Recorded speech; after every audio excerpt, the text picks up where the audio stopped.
ৰাজ্যত অব্যাহত আছে পঞ্চায়ত নিৰ্বাচনৰ গৰম বতাহ।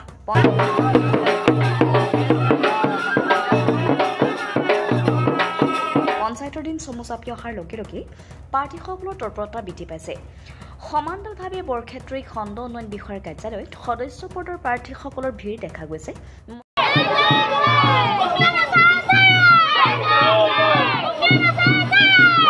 মনোনয়ন পত্ৰ দাখিলৰ সময়ত প্ৰাৰ্থীসকলে নিজৰ নিজৰ সমৰ্থিত শতাধিক ৰাইজক লগত লৈ দাখিল কৰে মনোনয়ন পত্ৰ।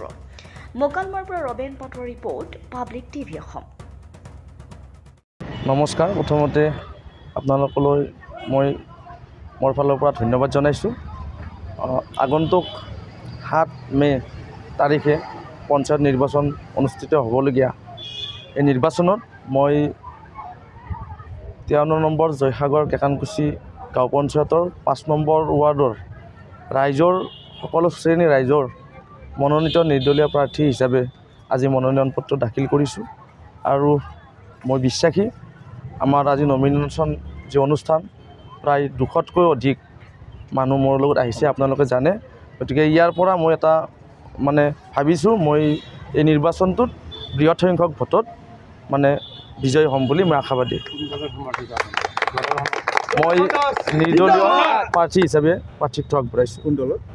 নিৰ্দলীয় প্ৰাৰ্থিত্ব হিচাপে। অসমৰ মুখ্যমন্ত্ৰীজনৰ নাম মাননীয় ডক্টৰ হিমন্ত বিশ্ব।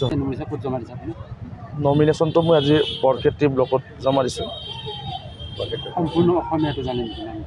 বৰক্ষেত্ৰী জানো। বৰক্ষেত্ৰী উন্নয়ন খণ্ড, নাৰায়ণপুৰ মোকালমোৱা।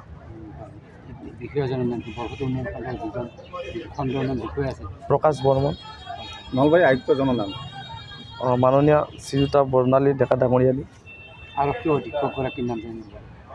সেইটো মই গম পোৱা নাই, নাজানো।